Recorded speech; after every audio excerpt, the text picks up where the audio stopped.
त्यसपछि बिहान अप्पर दोकान भन्ने ठाउँबाट हामी ब्रेकफास्ट खाएर 6:30 बजे जति बेला अब यहाँबाट हिँडेका छौँ। आज चाहिँ हामी पक्कै पनि गएका छौँ एबिसीसम्म पुग्छौँ भन्ने टार्गेट छ यहाँ सोध्नुअनुसार बुझेअनुसार।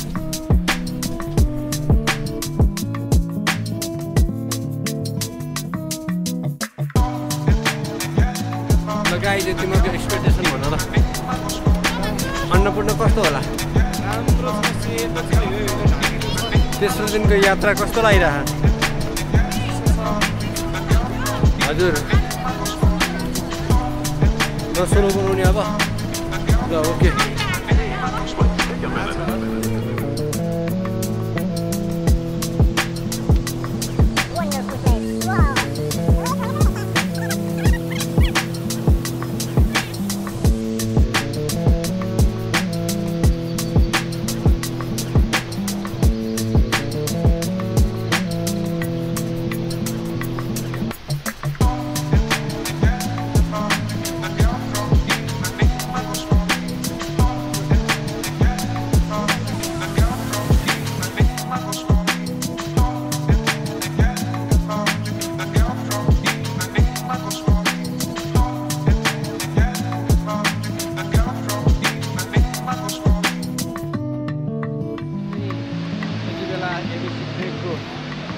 दोकानभन्दा माथि हिमालय पुग्नुभन्दा अगाडिको यो मन्दिर झरना हामी वास्तविक प्रकृतिको एकदम भाइब्स लिइरहेको छौँ। तपाईँहरू पनि भ्यू हेर्न चाहनुहुन्छ भने अलिकति चिसो गरेर आइदिनु होला, हेर्नु होला। भिडियोमा हामीले आफै नै देखे जति त देखाउन सक्दैनौँ, तर साँच्चै नै सुन्दर छ।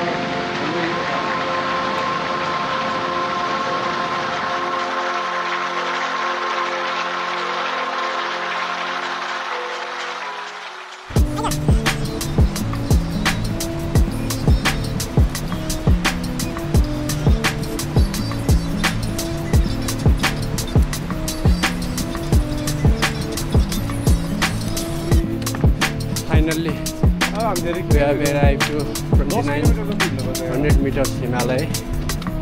It's amazing. Anywhere, any place.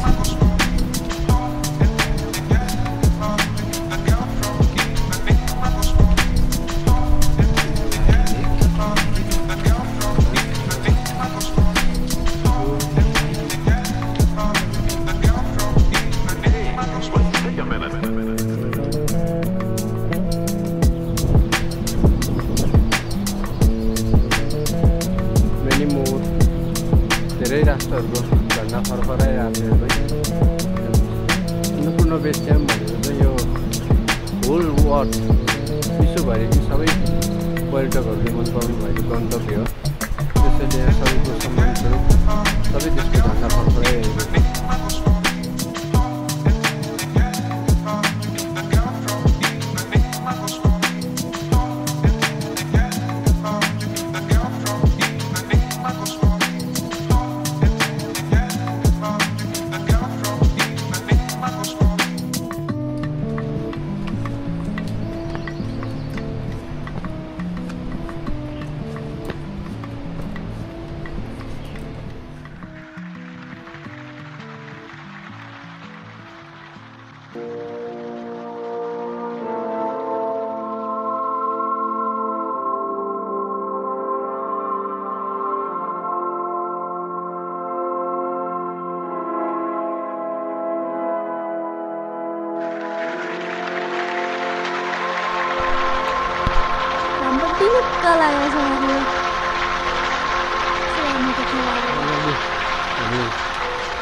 Next junction Deurali आइपुगेका छौँ। 3200 मिटर हाइटमा छ।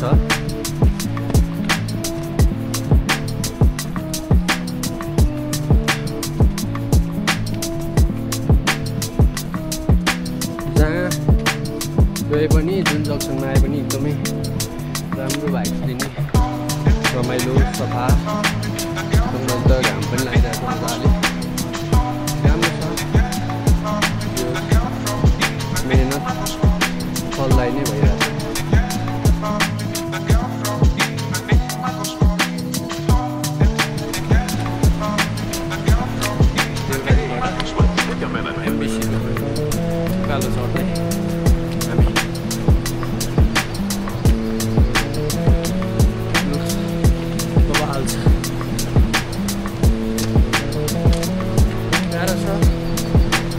यात्रा गाह्रो छ छन चाहिँ सब गाह्रो मेटाउने एकदम आनन्द आउने चाहिँ वातावरण फेरि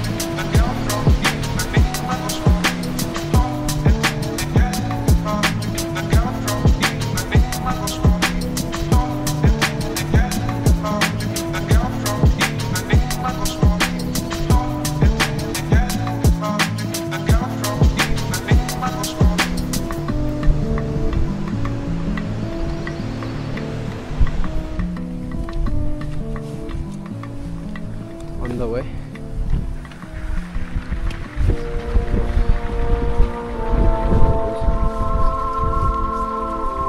लागिरहेको छ हिँडिरहेको छ अलिअलि बादल लाग्न थाल्यो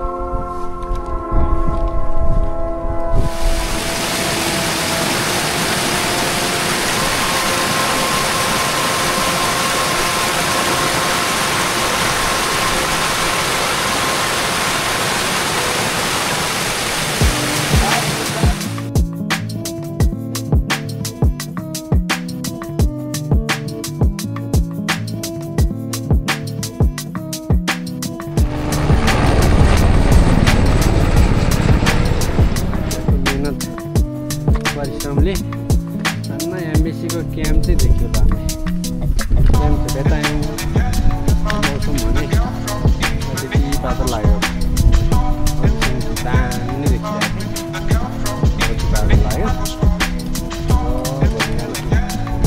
सनराइज अरू बेलुकाको सनसेट त्यही हो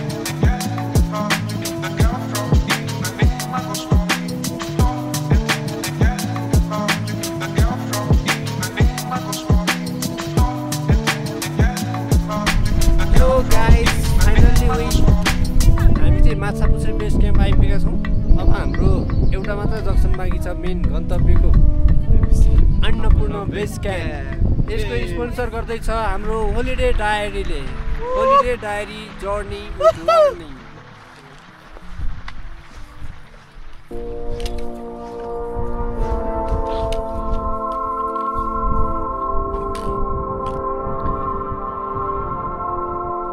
एमबीसी माछापुच्छ्रे बेस क्याम्प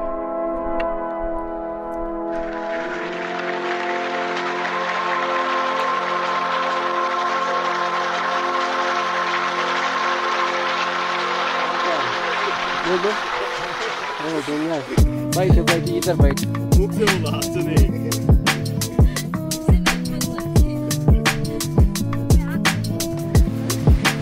धेरै खराब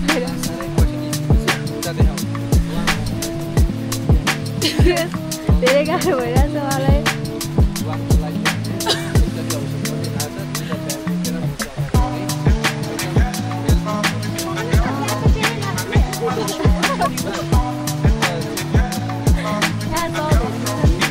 साह्रै गाह्रो भयो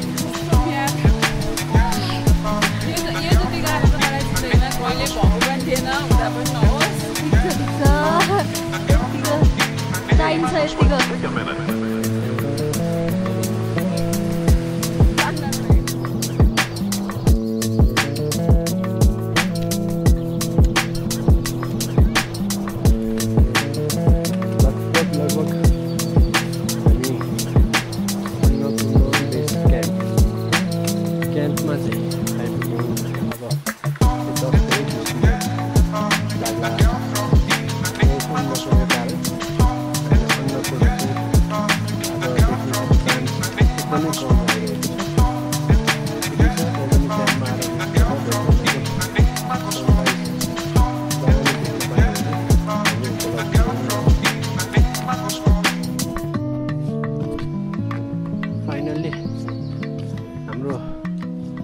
प्रतीक्षाको घडी समाप्तै भयो। हामी अन्नपूर्ण बेस क्याम्प 4130 मिटर हाइटमा आइपुगेका छौँ। बेलुकाको चाहिँ मौसम अलिकति खुल्ला जस्तो लागेर मनै खुले जस्तो भइसकेको छ मलाई। Wonderful place we एराइभ।